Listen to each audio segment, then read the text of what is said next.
파나마 운하, 지구상 가장 중요한 해상 운송로 중 하나가 100년 이상 만에 가장 큰 도전에 직면해 있습니다.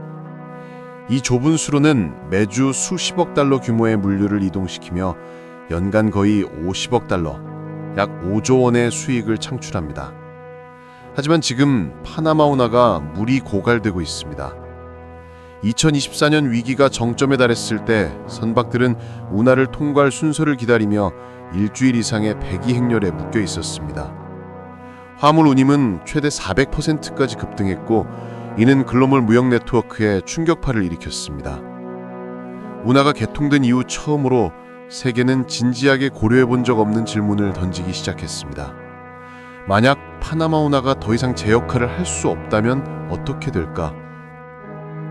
멕시코와 콜롬비아부터 640억 달러 규모의 니카라과 초대형 운하 가역에 이르기까지 이 지역의 국가들은 대체 운송로를 건설하기 위한 경쟁에 뛰어들었습니다. 이것은 지구상 가장 중요한 무역로 하나를 대체하기 위한 2,700억 달러 규모의 전쟁입니다. 1914년 개통 당시 파나마 운하는 세계를 하룻밤 만에 바꿔놓았습니다. 그 이전에는 대서양과 태평양을 오가는 선박들이 남미 최남단을 돌아 12,000km에 이르는 고된 우회 항해를 해야 했으며 이는 모든 항해에 몇 주를 추가하는 일이었습니다. 운하는 파나마 지역을 가로질러 곧장 뚫었고 세계가 전혀 본 적 없는 규모로 시간, 연료, 비용을 절약하는 지름길을 만들었습니다. 이 프로젝트는 1904년부터 1914년 사이에 건설되었으며 역사상 가장 야심찬 공학적 업적 중 하나였습니다. 당시 건설 비용은 3억 7,500만 달러였으며 오늘날 가치로 약 122억 달러, 약 16조 원에 해당합니다. 기술자들은 산을 뚫고 습지를 가로지르며 2억 입방미터 이상의 흙을 옮겨 두 대양을 연결하는 항해 가능한 수로를 만들었습니다. 하지만 이는 엄청난 인적 비용을 수반했습니다. 질병, 산사태, 위험한 작업 환경으로 인해 거의 6,000명의 근로자가 목숨을 잃었습니다. 첫 배가 통과하자마자 파나마 운하는 지구상에서 가장 중요하고 전략적인 해상 운송로 중 하나가 되었습니다. 1세기 이상이 지난 오늘날에도 운하는 여전히 글로벌 상업의 중심 역할을 하고 있습니다. 전 세계 해상 무역의 약 5%를 운반하며 하루 평균 36, 38척의 선박이 운하의 관문을 통과합니다. 2024년 파나마 운하 당국은 49억 9천만 달러, 약 6.6조 원의 수익을 올렸고 전년 대비 8% 증가한 34억 5천만 달러, 약 4.6조 원의 순이익을 기록했습니다. 파나마에게 운하는 단순한 인프라를 넘어섭니다. 이는 국가 경제의 기반이자 세계를 연결하는 파나마의 역할을 상징하는 것입니다. 운하의 심장에는 가툰 호수라는 거대한 인공 저수지가 있습니다. 이 호수는 선박이 대양 사이를 이동할 때 선박을 들어올리고 내리는 데 필요한 담수를 공급합니다. 단 한 번의 통과에도 수천만 갤런의 물이 소비되며 이 물은 바다로 흘러나갑니다. 그러나 2024년 현대사에서 가장 심각한 가뭄 중 하나 이후 같은 호수의 수위는 60년 만에 최저치로 떨어졌습니다. 물이 부족하자 운하 당국은 극단적인 조치를 취해야 했습니다. 하루 통과 선박수를 36, 38척에서 고작 14척으로 줄였습니다. 좌초를 방지하기 위해 대형 선박들은 더 적은 화물을 싣도록 명령받았고 이는 효율성을 극적으로 떨어뜨렸습니다. 글로벌 영향은 즉각적이었습니다. 기업들이 대체 경로를 찾거나 운하 통과 순번을 몇 주 동안 기다리면서 특정 노선의 화물 운임이 최대 400%까지 급등했습니다. 2025년 중반 폭우로 어느 정도 상황이 완화되었고 수위는 부분적으로 회복되었습니다. 현재 운하는 하루 약 31, 32척의 선박을 통과시키는 수준으로 돌아왔습니다. 하지만 엄격한 흘수 제한은 여전히 유지되고 있어 선박들은 여전히 최대 적재량을 실을 수 없습니다. 그리고 기후변화로 인해 가뭄이 더 빈번하고 심각해지면서 운하의 장기적 안정성은 아직 확보되지 않았습니다. 글로벌 해운업계에게 이는 위기입니다.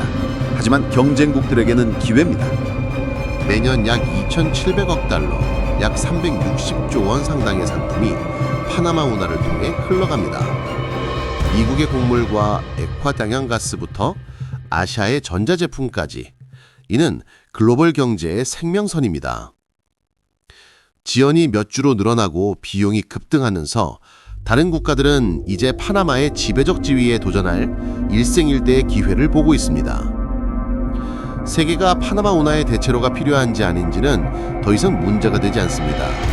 문제는 누가 가장 먼저 그것을 건설할 것인가입니다. 멕시코의 계획은 가장 진척된 것 중 하나입니다. 새로운 운하를 파는 대신 멕시코는 멕시코만의 코아차코알코스와 태평양의 살리나크루스를 연결하는 308km 길이의 철도를 건설하고 있습니다. 개념은 간단합니다. 선박이 한쪽 해안에 정박하면 컨테이너를 하역하여 멕시코를 가로지르는 열차로 이동시킨 다음 반대쪽 해안의 다른 선박에 재적재하는 방식입니다.